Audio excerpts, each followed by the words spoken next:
telespectador, nesta hora você está contemplando o programa Cristo Nossa Esperança, da Missão Pentecostal Assembleia Cristã.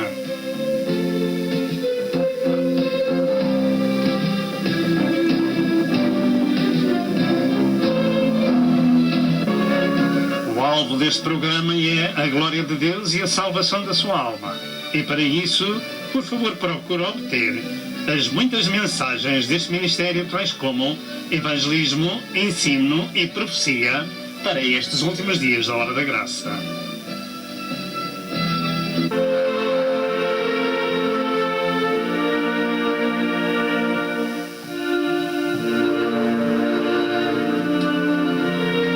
Prepare-se para o iminente evento universal que é o arrebatamento da Igreja de Cristo, a fim de evitar passar pela grande tribulação.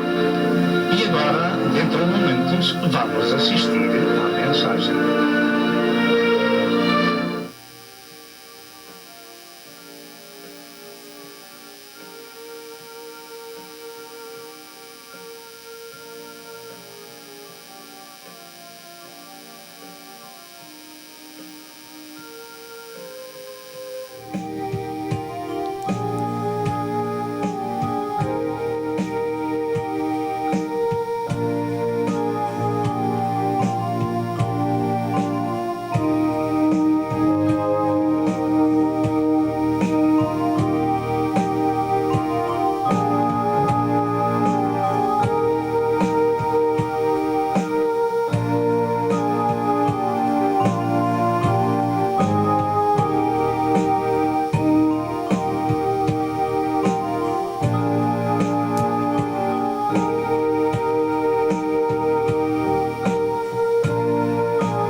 Glória a Jesus, aleluia. Mais uma vez estamos na presença do Senhor para o louvar e adorar e para o exaltar. Glória ao nome do Senhor.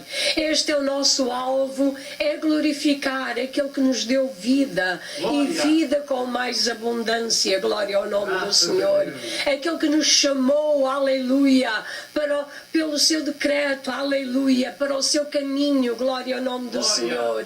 Para sermos servos seus, aleluia.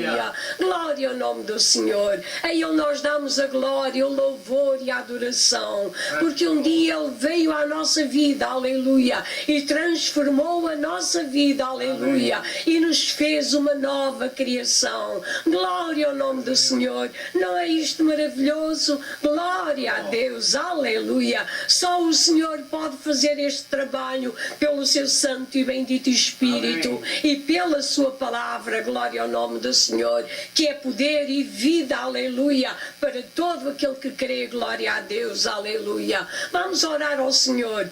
Se na realidade ainda não conhece o Senhor, ainda não tem esta experiência, para que possa hoje mesmo, aleluia, entregar a sua vida nas mãos do Senhor, porque está bem entregue, aleluia, e Ele cuidará de si todos os dias até à consumação dos séculos. Glória ao nome do Senhor, aleluia. Senhor nosso Deus e nosso Pai, como é maravilhoso estarmos perante Ti. Glória.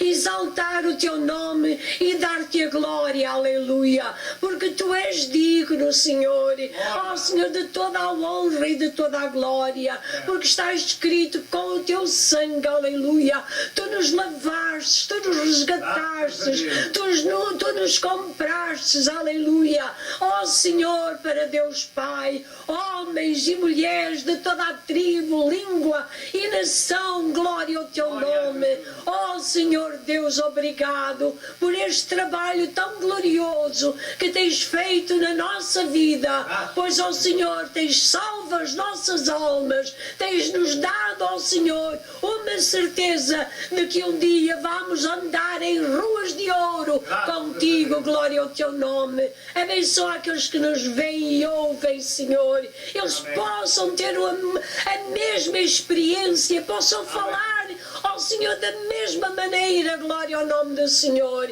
e te possam exaltar como o único Deus e Senhor das suas vidas. Nós te pedimos, Senhor, que abençoes o teu servo, a mensagem que tens para os nossos corações. Amém. Seja para a glória e honra do teu nome, em nome de Jesus. Amém.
paz seja convosco, prezado telespectador. Neste dia, pela graça de Deus, chegamos de novo ao seu lar com a mensagem do Evangelho, o poder de Deus para a salvação de todo aquele que crê. E damos graças a Deus por este santíssimo trabalho de anunciar ao povo as novas de grande alegria. Deus é digno da glória, do louvor e da adoração, na pessoa do Pai, do Filho e do Espírito Santo. Nos alegramos na sua bondade, nos alegramos na sua misericórdia, que é a causa de nós não sermos consumidos. Deus é o Senhor, e os homens da terra deviam ser seus servos e seus filhos. Mas no meio de toda a humanidade há poucos aqueles que ouvem a palavra e poucos aqueles que seguem a instrução de nosso Senhor Jesus Cristo.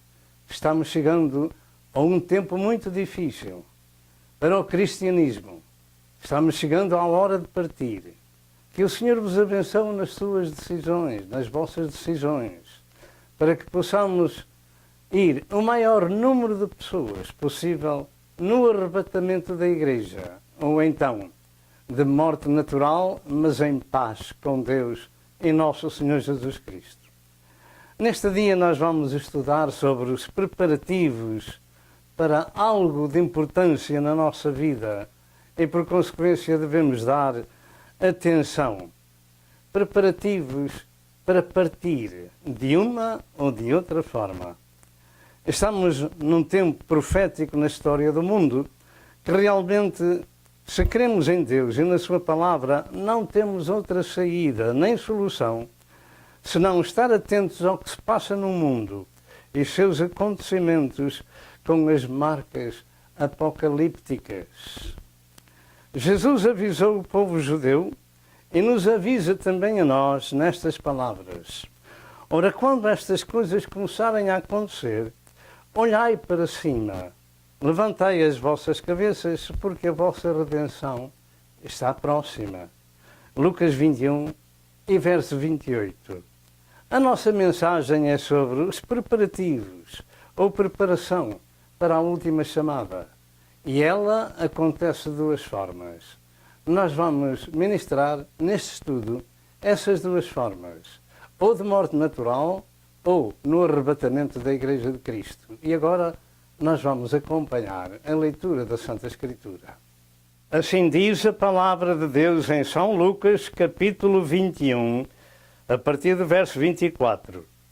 E cairão ao fio da espada, e para todas as nações serão levados cativos, e Jerusalém será pisada pelos gentios, até que o tempo dos gentios se completem. E haverá sinais no sol e na lua, e nas estrelas, e na terra a angústia das nações em perplexidade, pelo bramido do mar e das ondas. Homens desmaiando de terror na expectação das coisas que sobreviram ao mundo, porquanto as virtudes do céu serão abaladas. E então verão vir o Filho do Homem numa nuvem, com poder e grande glória.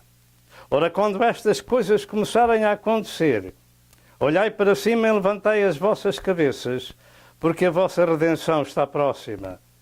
E disse-lhe uma parábola: olhai para a figueira e para todas as árvores. Quando já tem rebentado, vós sabeis por vós mesmos, vendo-as, que perto está já o verão. Assim também vós, quando virdes acontecer estas coisas, sabei que o reino de Deus está perto. Em verdade vos digo que não passará esta geração, até que tudo aconteça. Passará o céu e a terra, mas as minhas palavras não hão de passar.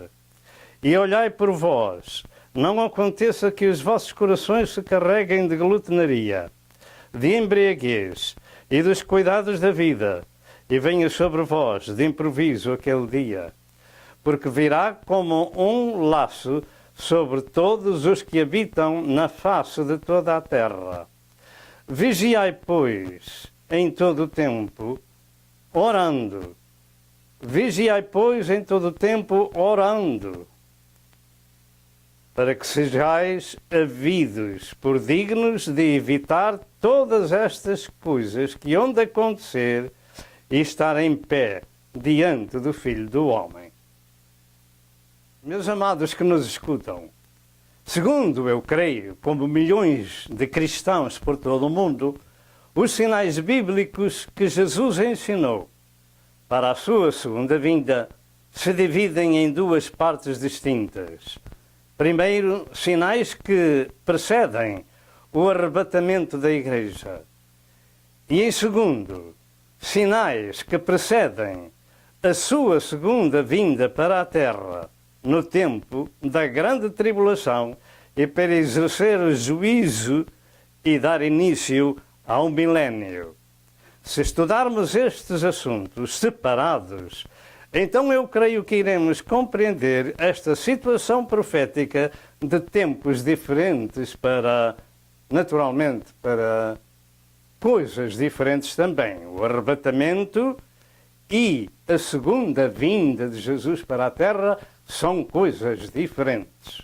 Meus amados que nos escutam, eu vou falar acerca da vigilância. Temos ouvido falar acerca daquilo que Jesus Cristo disse para orar e vigiar. Eu vou repetir o verso 36 que diz: vigiai, pois, em todo o tempo, orando, para que sejais havidos por dignos de evitar todas estas coisas que hão de acontecer e estar em pé diante do Filho do Homem. Diga, vigiar e orar para evitar todas estas coisas que o Senhor vem falando anteriormente. De maneira que partimos deste princípio que eu creio que a Igreja não passa pela grande tribulação, pelos problemas que vêm no tempo da grande tribulação, porque o Senhor disse: se nós vigiarmos e orarmos, então evitamos passar por esses problemas. Então a confusão desaparece ao ministrarmos a Sagrada Escritura. Naturalmente não vamos somente falar da oração e da vigilância. A oração, naturalmente, é importante para nos mantermos em comunhão com o Senhor, e a vigilância é estarmos atentos àquilo que se passa no mundo e vigiar também acerca dos inimigos, como Satanás, que anda buscando a quem possa tragar. É tempo de oração, é tempo de vigilância. Nosso Senhor Jesus Cristo está para voltar um destes dias. Já alguém tem dito, pastores já têm dito, nós estamos vivendo num tempo emprestado por Deus. E há alguma coisa que eu quero falar de importância neste estudo. É que o processo de paz, que há mais de 20 anos começou lá em Israel e com os palestinos e árabes, tem-se protelado de ano para ano, década para década, e não chega a uma conclusão. Mas a palavra de Deus diz que vem o tempo em que vão dizer há paz e segurança. Então, lhe sobrevirá repentina destruição, como aquela que está grávida, e de modo nenhum escaparão, como as dores àquela que está grávida, e de modo nenhum escaparão. Mas segundo a palavra que Jesus falou ainda para tu e para eu ouvir, orando e vigiando, evitamos esses problemas quando disserem há paz e segurança. Portanto, a paz e a segurança, quando falarem disso, ela tem que acontecer às humanas, já se vê, não é a paz de Deus, que excede todo o entendimento.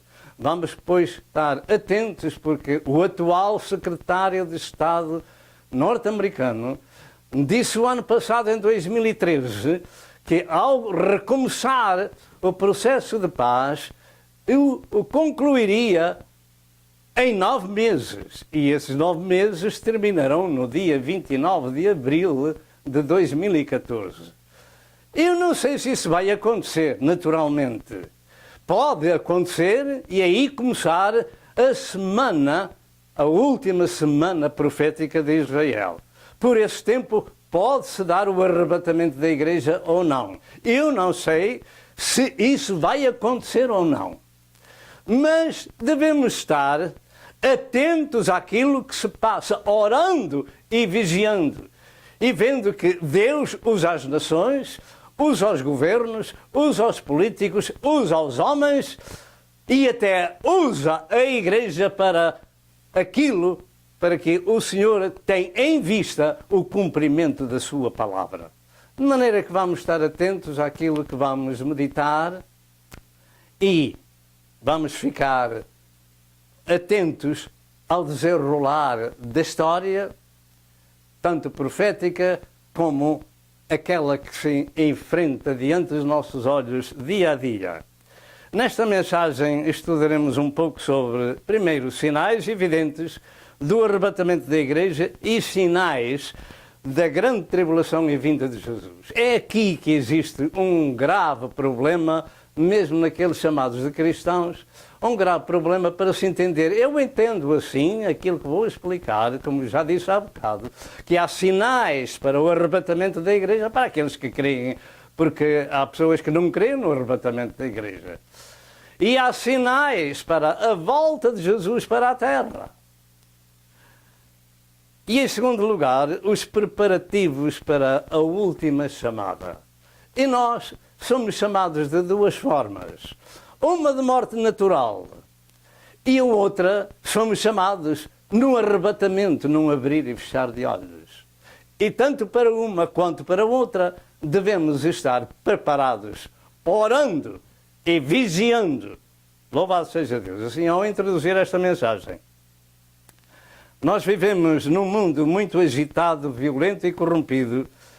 E se por um lado os governos das nações fazem o seu melhor para controlar aqueles que fazem a situação, por outro lado dão demasiada liberdade aos povos e nessa liberdade sem controle ela se torna em libertinagem.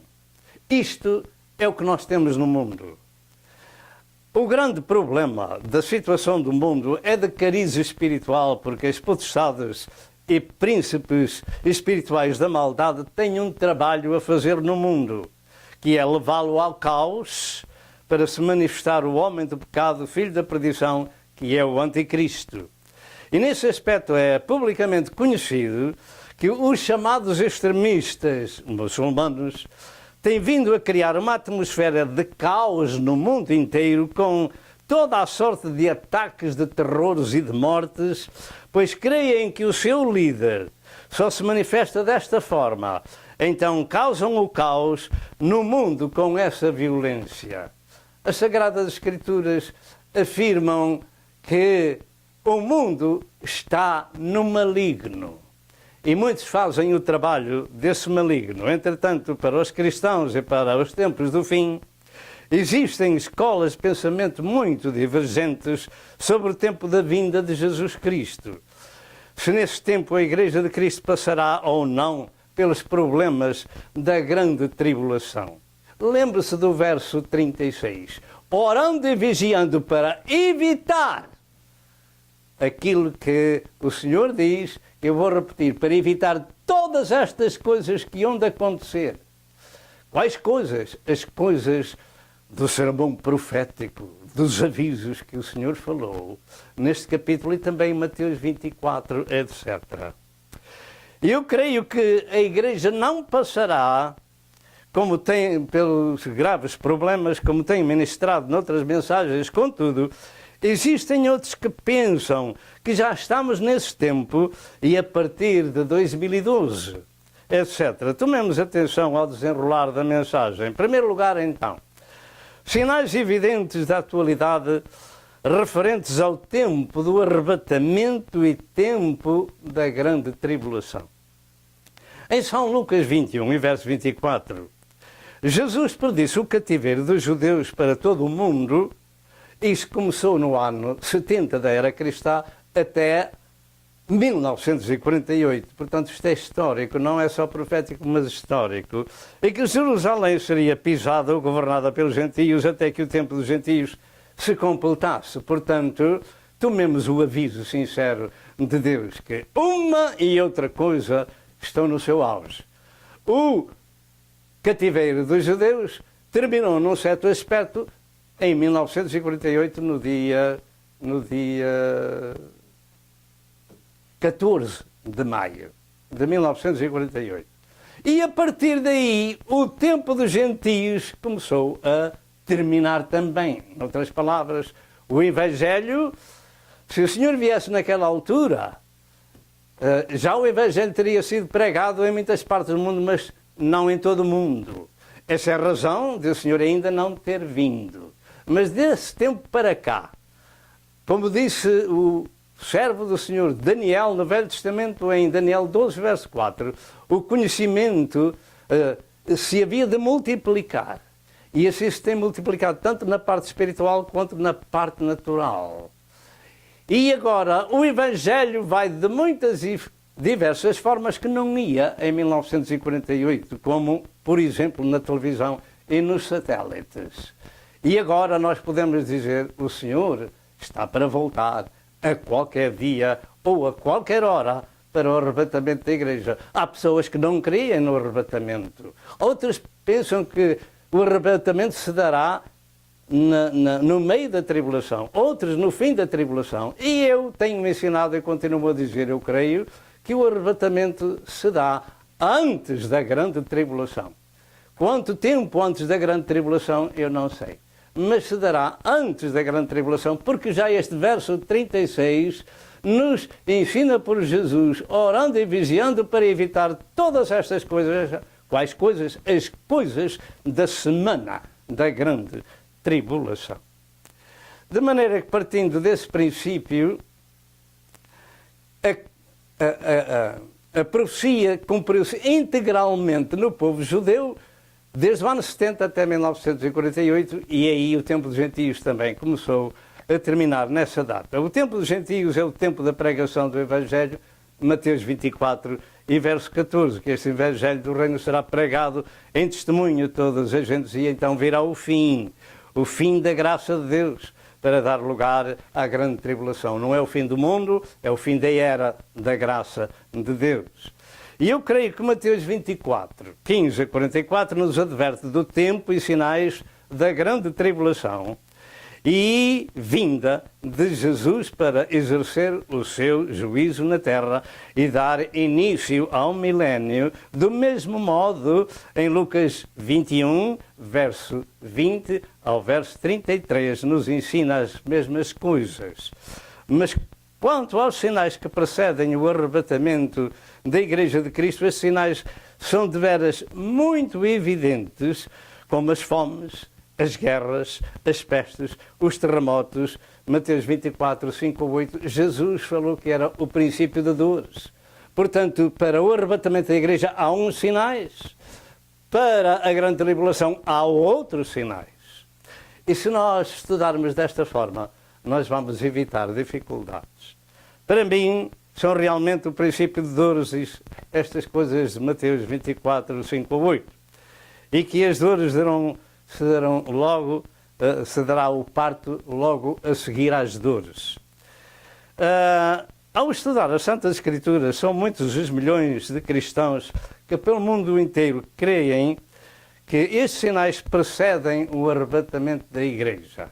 Fomes, pestes, guerras, terremotos, e isto tem acontecido ao longo da história e particularmente nestes últimos anos. Mas para a volta de Jesus para a Terra, pela segunda vez, e que precedem essa volta, são os sinais que narram Mateus 25, 15 a 44 e Lucas 21, verso 20 ao verso 33. Nas Santas Escrituras existem estas duas manifestações de Cristo. A primeira, Cristo vem às nuvens chamar a sua igreja e a ressurreição dos mortos se dará e a transformação dos vivos acontecerá. João 14, 1 a 3, 1 Coríntios 15, 50 a 52 e 1 Tessalonicenses 4, verso 13 ao verso 18. A segunda manifestação acontece no fim da grande tribulação. Eu creio que o Senhor arrebatará os vivos e os transformará, porque assim está escrito, num abrir e fechar de olhos. O que é de matéria se transforma em espírito. Lembre-se disto. que nosso Senhor Jesus Cristo, depois de ressuscitar, ele tinha um corpo espiritual, mas também se manifestava fisicamente e até comeu parte de um peixe assado e favo de mel. De maneira que isto se dará. O Senhor arrebatará os que estão vivos, transformá-los-á, porque no céu não pode entrar carne e sangue, e ressuscitará os mortos, e todos em encontrar o Senhor nos ares. Nós não podemos ir ao contrário daquilo que está escrito. Portanto, a segunda manifestação acontece no fim da grande tribulação, o que é totalmente diferente. Quando o Senhor vem socorrer o povo judeu em vias de aniquilação total e fazer juízo na terra e implantar o seu milénio, porque os judeus vão passar ainda por um grave problema chamado a tribulação de Jacó, de Jeremias 30 e verso 7. Eles vão enfrentar ainda outro holocausto. Daniel 13, 7 e verso 13, o Senhor virá então. Isto era aquilo que os judeus pensavam que se cumpriria quando Jesus Cristo disse que era o Messias, o Filho de Deus, o Cristo. E eles queriam que se manifestasse esta profecia de Daniel 7 e verso 13, que viria com as nuvens. Mas isto se dará quando ele vier, porque primeiro ele veio para salvar-te a ti e a mim. Ele veio buscar e salvar o que se havia perdido. Havia de dar a sua vida pelos pecadores para os salvar. E iria preparar um lugar na casa do Pai e havia de voltar para os arrebatar para o céu. Mas depois, para vir em socorro do povo judeu, ele voltaria para a terra em pessoa. Vamos repetir Daniel 7, verso 13, Zacarias 12, 8 a 10, Mateus 24, verso 30, Joel 3, verso 2 e Apocalipse 19, verso 11 ao verso 16. Então os sinais da primeira manifestação são as guerras, as pestes, as fomes, os tremores de terra, etc. Mateus 24, 5 ou 8. Mas além destes, outros se incorporam também neste tempo, tais como a apostasia ou o desvio da fé. E também outros, mas este é importante. Segundo Hebreus 11, verso 1, a fé é o firme fundamento que se espera e a prova das coisas que se não veem. E há muita gente que não passa na prova da fé, de poder esperar por Deus no tempo oportuno para muitas coisas. Não passam na prova da fé. Também somos ensinados na Bíblia que sem fé é impossível agradar a Deus. Hebreus 11, verso 6. E precisamos então de ponderar o que diz neste verso que diz que Deus nunca foi visto por alguém. O Filho unigênito que está no seio do Pai, esse o fez conhecer. João 1 e verso 18. Portanto, andamos por fé e não por vista. Andamos por fé e não por vista. Podemos passar pela prova da fé e enfrentá-la e dizer, Senhor, ainda continuo aqui. Graças a Deus nosso Senhor. Devemos ler o capítulo 11 aos Hebreus para tomarmos ânimo no caminho da fé.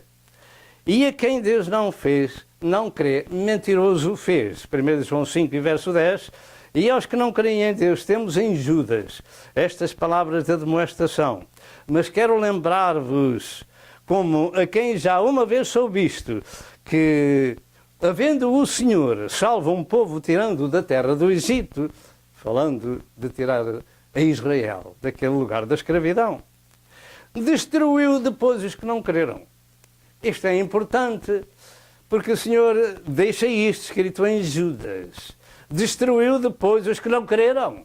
E foram muitos aqueles que pereceram no deserto e que podiam entrar na terra prometida. Assim será no tempo em que o Senhor virá buscar a sua igreja. Haverão virgens prudentes e virgens loucas. E daqui a algum tempo nós vamos ler essa passagem das Escrituras. E será bom saber que para os fins dos dias o desvio da fé será muito acentuado, pelo que fiquemos com um aviso nestas Escrituras referentes à apostasia em Sofonias 1 e verso 6, Gálatas 5 e verso 4, 2 Tessalonicenses 2 e verso 3, 1 Timóteo 4, 1 a 3 e Mateus 24, 10 a 12, referentes à falta de fé, à apostasia, etc, etc. Segundo, O engano das coisas de Deus. Falámos em primeiro da apostasia ou desvio da fé, agora em segundo lugar, o engano das coisas de Deus. Nunca nestes dias houve tanto engano, ou nunca no tempo todo houve tanto engano, como também nunca houve tanta gente na terra. E o engano teve lugar desde o princípio do Jardim do Éden, entre a serpente e Eva. Foi assim que Deus disse, Gênesis 3 e verso 3, se a minha memória está correta. E dentro de momentos voltamos. Tomemos em consideração estas palavras que já dissemos, segundo eu creio, como milhões de cristãos por todo o mundo, os sinais bíblicos que Jesus ensinou para a sua segunda vinda se dividem em duas partes distintas. Primeiro, sinais que procedem ao arrebatamento da Igreja. Segundo, sinais que precedem a sua vinda para a Terra no tempo da grande tribulação e para exercer o juízo e dar início ao milénio. Se estudarmos estes assuntos separados, então eu creio que iremos compreender esta situação profética de tempos diferentes. Lembremos-nos, pois, disto, que o engano já começou desde o princípio do mundo, desde o primeiro casal que houve na Terra, Adão e Eva. Gênesis 3 e verso 13. E em 2 Coríntios 11 e verso 3, diz: mas temo que, como a serpente enganou a Eva com a sua astúcia, assim sejam de alguma sorte corrompidos os vossos sentidos e se apartem da simplicidade que há em Cristo. Para os últimos tempos são muitos os avisos de Deus sobre este assunto, porque como o povo recusa vir a Jesus, negando-se a si mesmo e tomando a sua cruz, então o Senhor lhes envia a operação do erro para que creiam a mentira. 2 Tessalonicenses 2 e verso 11. Para aqueles que não estão orando nem vigiando, nem creem em Deus, Deus lhe paga da mesma moeda, porque não creem em Deus. Porque não creem em Deus. Porquê é que nós não devemos crer em Deus? Ah, pastor, nós somos livre-arbítrio. Claro, mas também Deus tem a sua palavra para se fazer cumprir. Então Deus lhe envia a operação do erro. Para quê?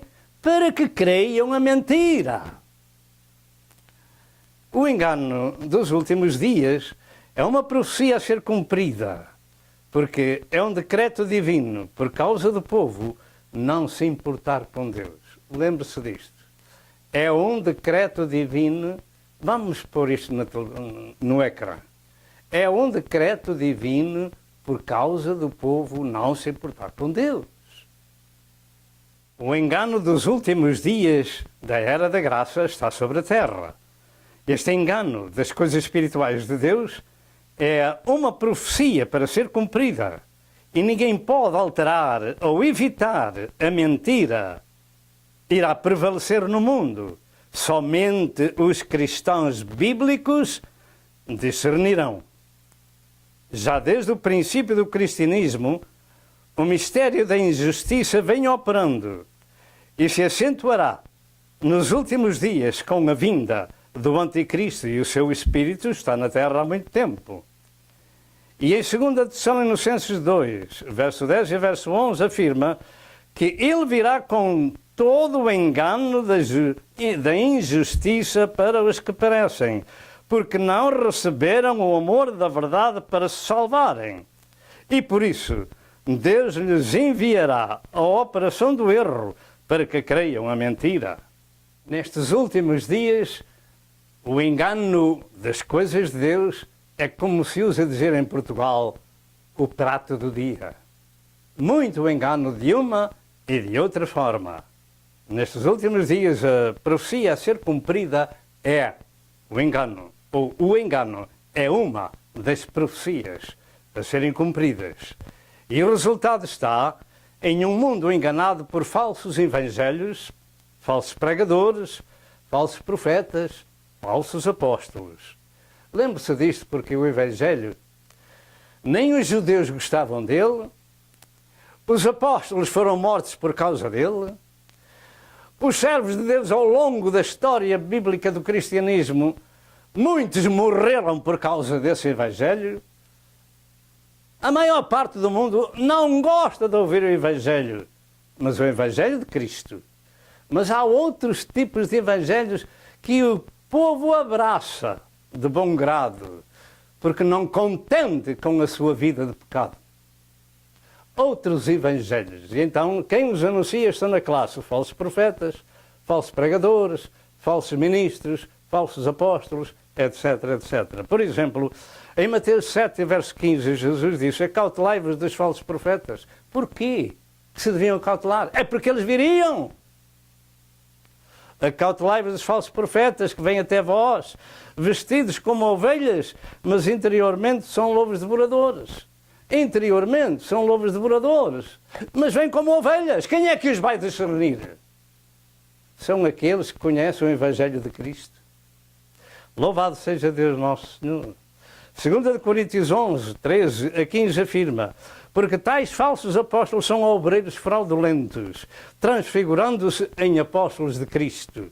E não é maravilha, porque o próprio Satanás se transfigura em anjo de luz. Portanto, não é maravilha estes enganos e estas pessoas transformadas em apóstolos de Cristo. Não é nenhuma maravilha, porque Satanás se transfigura em anjo de luz. Não é muito, pois, que os seus ministros de Satanás, se transfigurem em ministros da justiça. Se transfigurem em ministros da justiça. Com quê? Com o engano. O fim dos quais será conforme as suas obras. Ficamos nós avisados deste assunto ou não? Segundo estas admoestações que temos ouvido, muitos, se não a maior parte dos púlpitos do mundo, são falsos, são transfigurados como Satanás se transfigura em anjo de luz. Não haja dúvida qualquer que existe por todo o mundo um mundo de enganos sobre as coisas de Deus. Parece que estamos a ouvir homens e mulheres de Deus, mas estão transfigurados em ministros da justiça. Tome isto em consideração. Mas estão transfigurados, sendo servos das trevas. Precisamos de discernimento. E só discernimos quando ouvimos o Evangelho de Cristo e o praticamos. Lembre-se disto. Quando o ouvimos e obedecemos. Só dessa forma é que a gente pode discernir entre o bom e o mal. Entre o que tem luz e entre o que tem trevas. Louvado seja Deus. E somos admoestados pela palavra de Deus que eles ensinam doutrinas de demónios. Ora bem, um demónio não tem corpo, precisa de corpos para se meter, como naquele endemoniado gadareno e depois os porcos. E eles fazem o seu trabalho de destruição.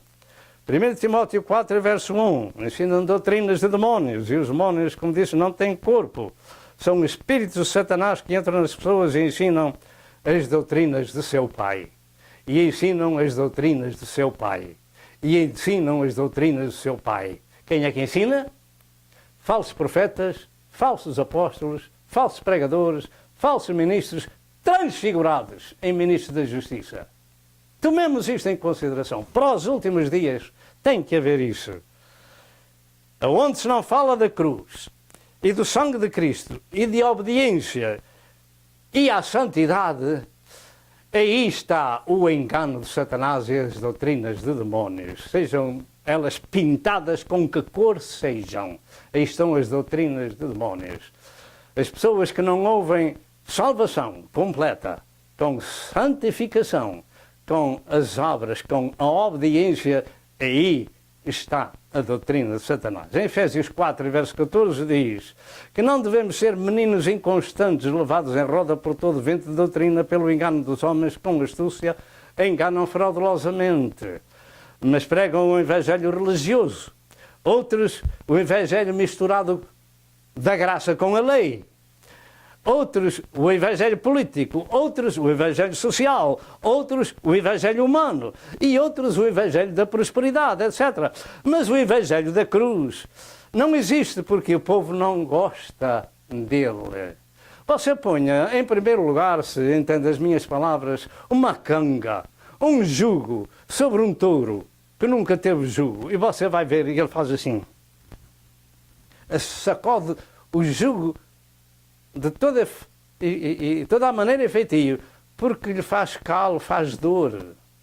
E o Senhor diz que aquele que não se negar a si mesmo e não tomar a sua cruz e não vier após mim, não é digno de mim. E disse o Senhor, tomai sobre vós o meu jugo e aprendei de mim, que sou manso e humilde de coração.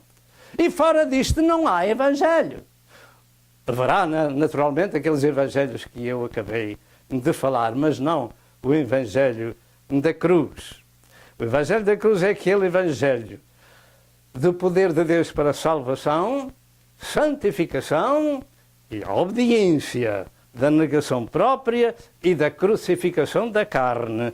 É o evangelho que nos corrige, que nos ensina a ter Jesus como exemplo em nossa vida. Filipenses 2, 5 a 9, Lucas 9, 23 e Gálatas 5 e verso 20.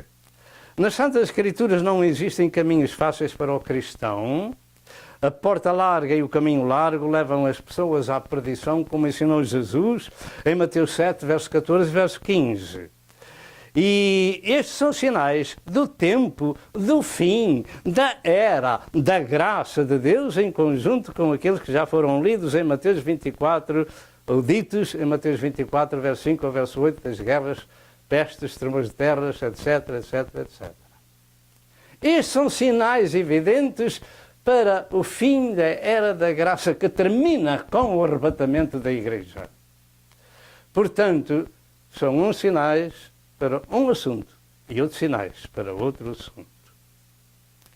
E para a segunda manifestação de Jesus na terra, somos advertidos também que eles serão muito difíceis de suportar, pelo que devemos evitar, como Jesus disse, e eu vou ler para você.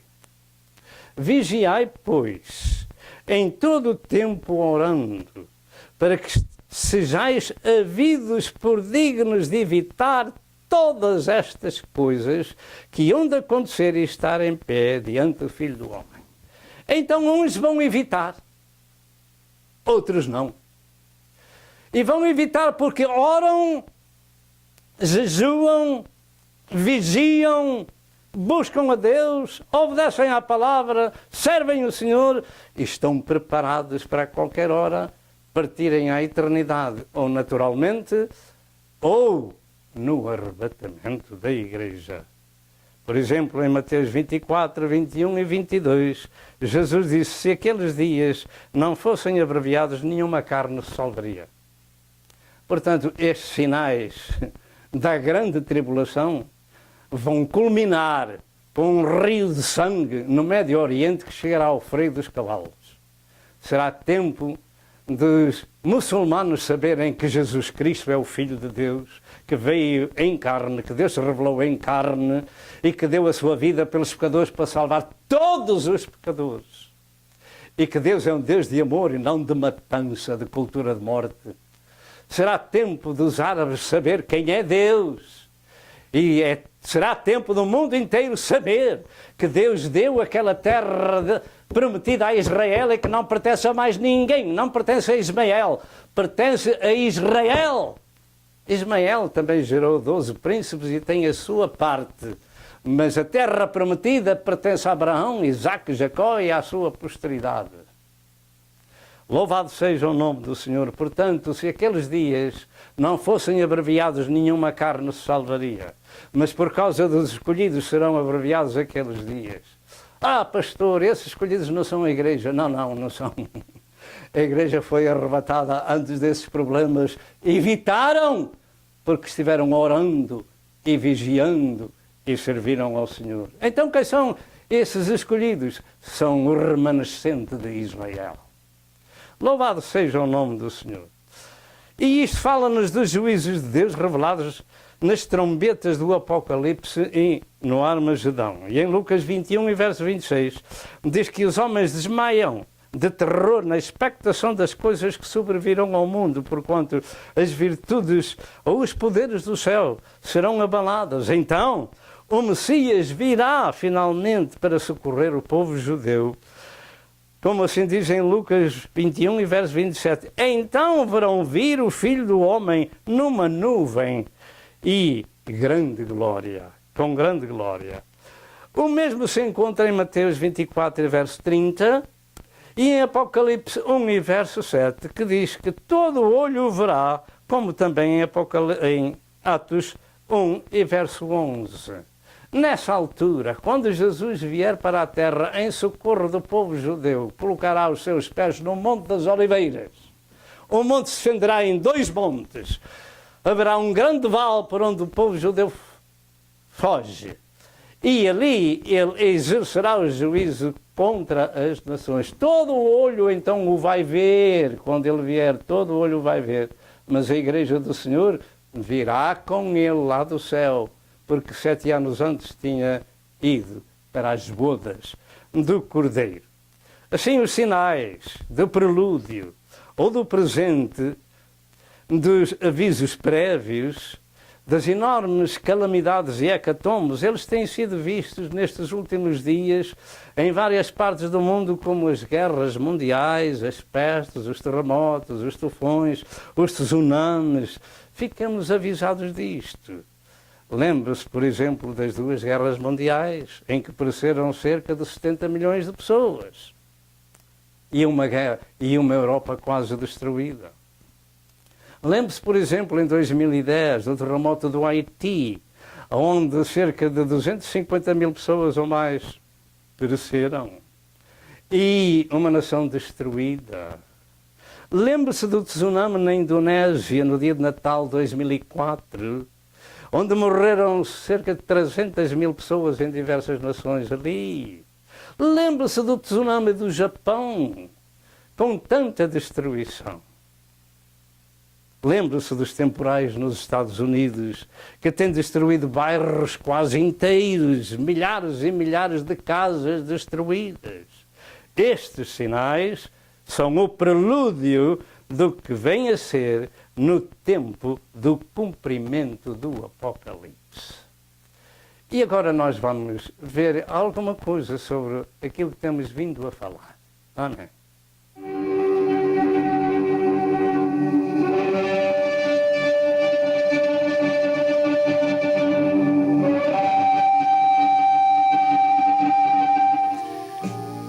Vem aí o tempo em que Israel e palestinos e árabes farão a paz.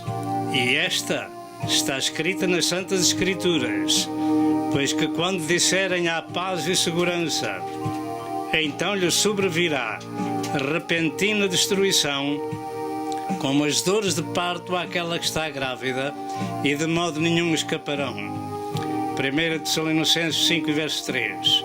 Será que é desta vez que a Escritura se cumpre e que o arrebatamento se dará breve? Um dia isso tem que acontecer. Eu creio que desde que o Tratado de Paz seja assinado até ao tempo da repentina destruição, na grande tribulação, passam-se cerca de 3 anos e meio. Estejamos atentos ao que se passa no mundo. Será que as palavras de John Kerry, secretário de Estado dos Estados Unidos, se irão cumprir em abril de 2014? Pergunto, andemos informados daquilo que se passa no mundo. Israeli and Palestinian negotiators will seek to reach a peace agreement within 9 months. Our objective will be to achieve a final status agreement over the course of the next 9 months.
rumores de guerras.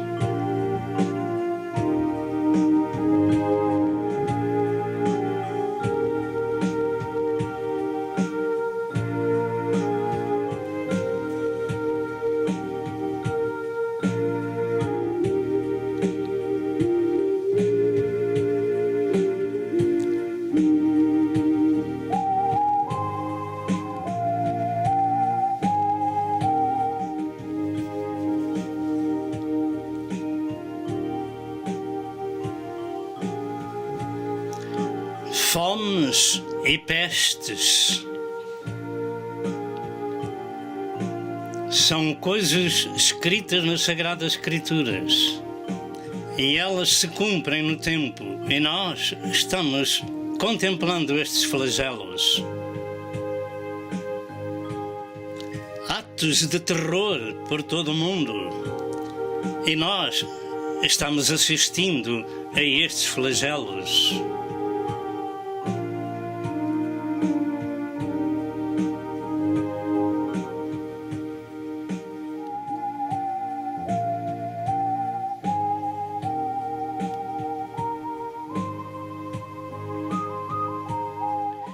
Terremotos e tsunamis.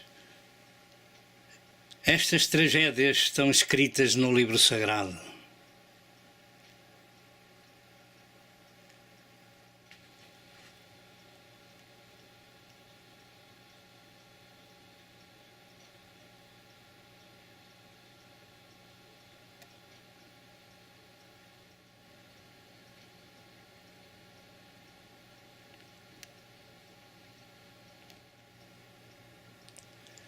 Ciclones tremendos que destroem bairros inteiros.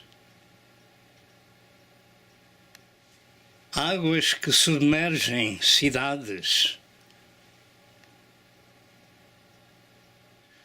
O tsunami do Japão deixou os barcos no meio das ruas da cidade.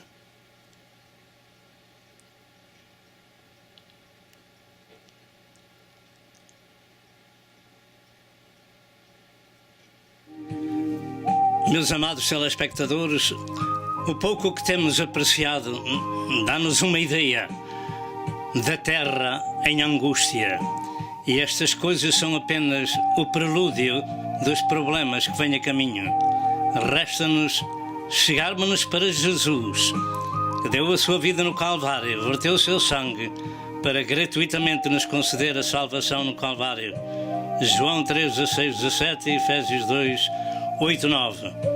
Louvado seja Deus. Meus amados telespectadores, o que temos visto é uma pequena, mas muito pequena amostra das hecatombes que vêm a caminho. Eu chamo-lhe o prelúdio dos problemas graves que a Bíblia Sagrada nos fala pela boca de nosso Senhor Jesus Cristo e pelos seus santos apóstolos e profetas. Em segundo lugar, os preparativos para a última chamada. Usa dizer-se que quem vai para o mar prepara-se em terra. E todos nós sabemos, ou devemos saber, que esta última chamada acontece por duas formas, ou de duas formas, e tem duas características. A primeira, ela acontece com a morte natural, que apanha muitas pessoas desprevenidas, e nós nunca sabemos quando a morte nos bate à porta. Por essa razão, precisamos fazer preparativos para ir para um bom lugar. Vamos ver aquilo que nos acontece ao corpo quando o nosso espírito sai. Conforme está escrito na palavra de Deus, o pó volta para o pó e está ordenado aos homens morrer uma vez, vindo depois disso o juízo. Portanto, o que é que nos espera? Espera-nos o cemitério, espera-nos um caixão, fisicamente falando. Mas estamos nós todos preparados para partir à eternidade desta forma? Precisamos fazer preparativos para a última chamada. Louvado seja Deus. E quando Deus nos chama, quando Ele nos tira a vida, nós não podemos dizer, espera um pouco, eu tenho que me preparar. Devemos estar preparados de dia ou de noite e vigilantes acerca da nossa vida espiritual, etc. O facto é que Deus nos dá a oportunidade, em todo o tempo de vida, para fazermos esses preparativos. Os factos são factos. Tudo o que nasce morre e deixa a sua semente, seja ela vegetal, animal ou humana. E no que respeita ao homem, em Hebreus 9:27, como já foi dito, está ordenado ao homem morrer uma vez, vindo depois disso o juízo.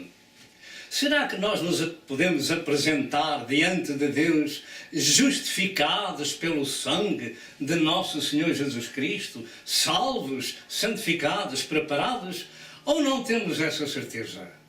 Hoje é dia de salvação, porque ainda hoje o Senhor está batendo à porta de cada coração para que lhe abra a porta e em espírito o Senhor possa ir morar e possa salvar essa alma.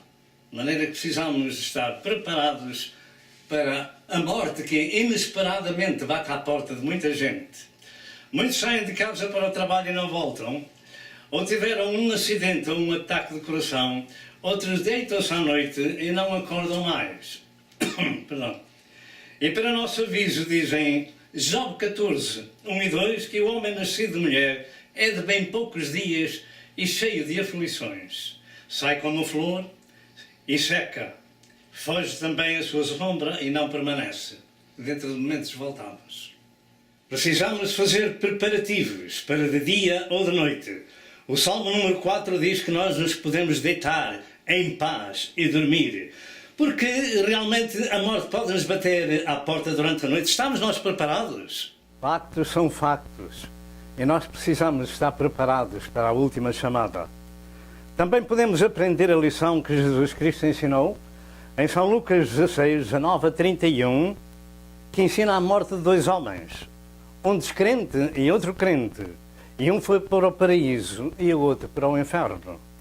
Tomemos isto em consideração, que para salvar os pecadores, Jesus morreu numa cruz e que a nossa salvação teve esse preço muito grande, a morte do próprio Deus revelado em carne.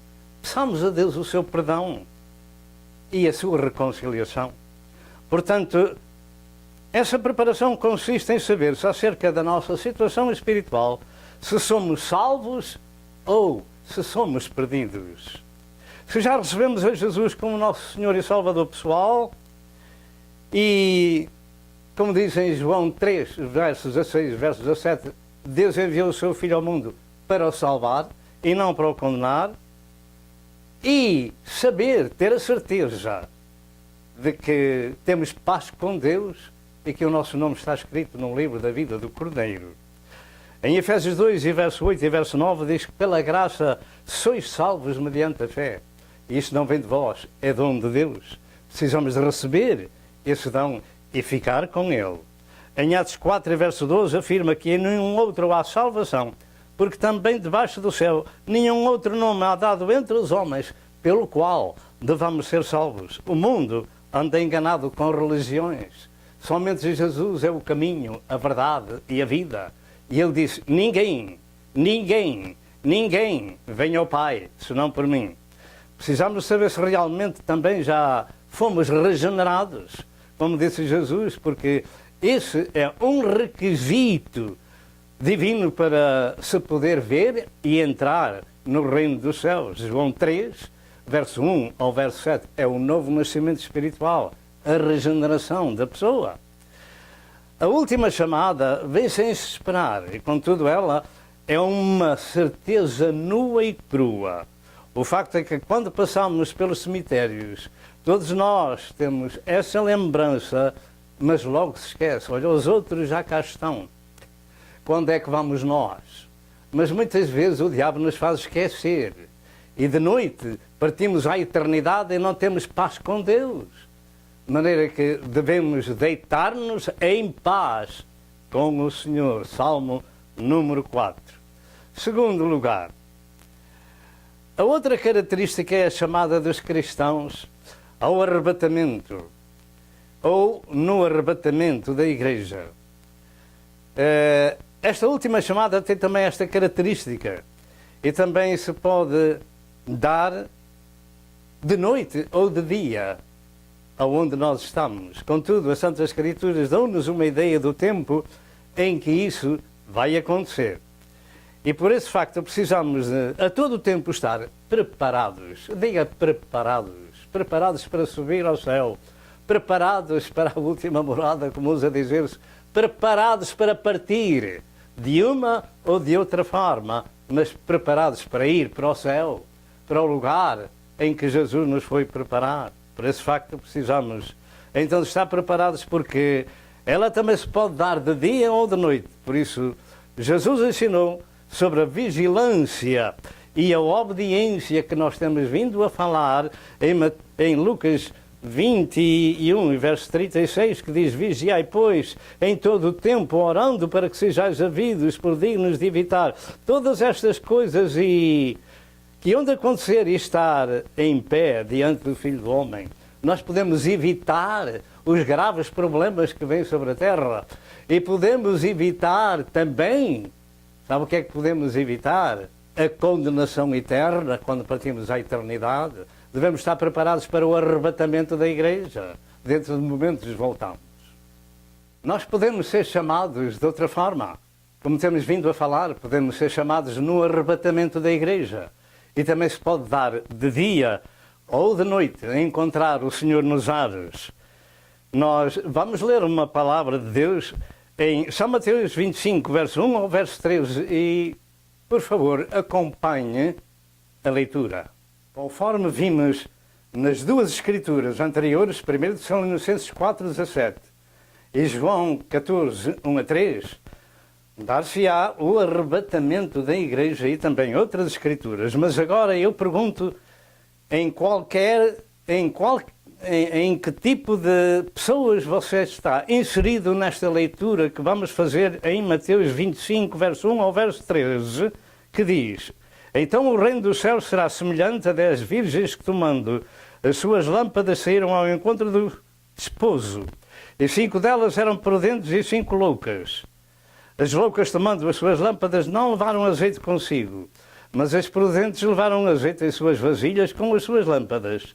E tardando o esposo, toscanejaram todas e adormeceram. Mas à meia-noite ouviu-se um clamor. Aí vem o esposo, saiu ao encontro. Então todas aquelas virgens se levantaram e prepararam as suas lâmpadas. E as loucas disseram às prudentes: dai-nos do vosso azeite, porque as nossas lâmpadas se apagam. Mas as prudentes responderam dizendo: não seja caso que nos falte a nós e a vós, e antes aos que o vendem, e comprai-o para vós. E tendo elas ido comprá-lo, chegou o esposo, e as que estavam preparadas entraram com ele para as bodas, e fechou-se a porta. E depois chegaram também as outras virgens, dizendo: Senhor, Senhor, abre-nos. E ele respondendo disse: em verdade vos digo que vos não conheço. Vigiai, pois, porque não sabeis o dia, nem a hora em que o Filho do Homem há de vir. Em que tipo de virgem estamos nós inseridos? Nas prudentes ou nas loucas?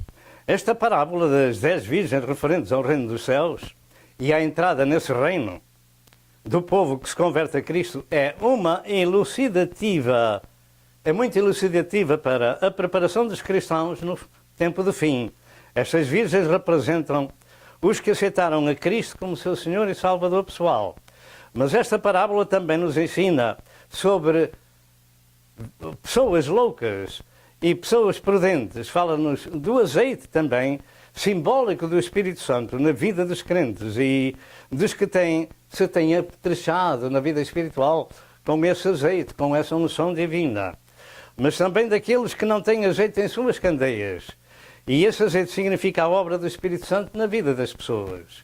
Portanto, temos aqui quem tem feito preparativos para a viagem, para a entrada com o esposo para as bodas, e aquelas que ficam de fora por falta desse preparativo.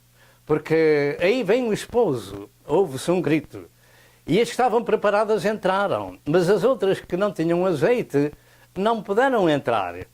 E depois voltaram, depois de ter ido comprar o azeite. Naturalmente que é uma ilustração acerca da nossa preparação. E quando elas chegaram, diz, bateram à porta. Mas o Senhor diz da parte de dentro: eu não vos conheço. Que problema grave será para aqueles que se dizem cristãos e não estão preparados quando partem à eternidade de uma ou de outra forma.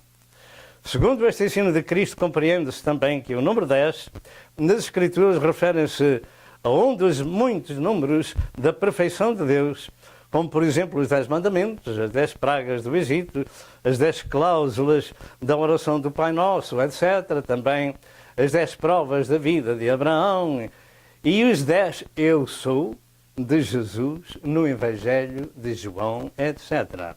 Eu creio que esta divisão de 5 em 5, ou seja, 5 virgens prudentes e 5 loucas, ensina que somente 50% do povo que se diz cristão são realmente pessoas preparadas e seguidoras de Cristo para partirem à eternidade. O número 5 simboliza graça. Jesus disse a Paulo, a minha graça te basta, porque o meu poder se aperfeiçoa na fraqueza. 2 Coríntios 12 e verso 9. Esta é a chamada da meia-noite. E da importância desta mensagem são os preparativos que estas virgens fizeram no tempo da vida, para a vida eterna, particularmente na chamada para o arrebatamento da igreja. O facto é que as que estavam preparadas entraram com o noivo para as bodas e fechou-se a porta. E a porta da graça termina aqui, no verso 10. Fechou-se a porta. Vem o tempo em que a porta está fechada para toda a gente entrar pela graça de Deus. E a graça de Deus é o favor divino. Pela graça de Deus somos salvos. Louvado seja Deus.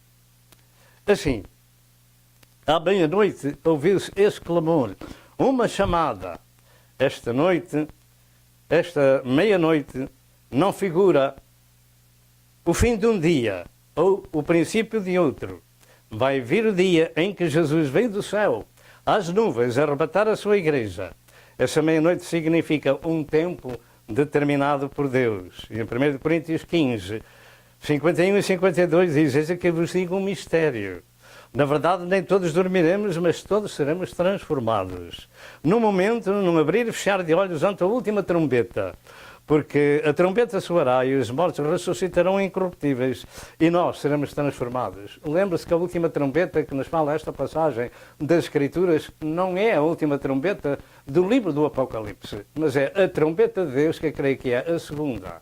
A primeira tocou quando Deus quis falar ao seu povo, quando os tirou da terra do Egito. E esta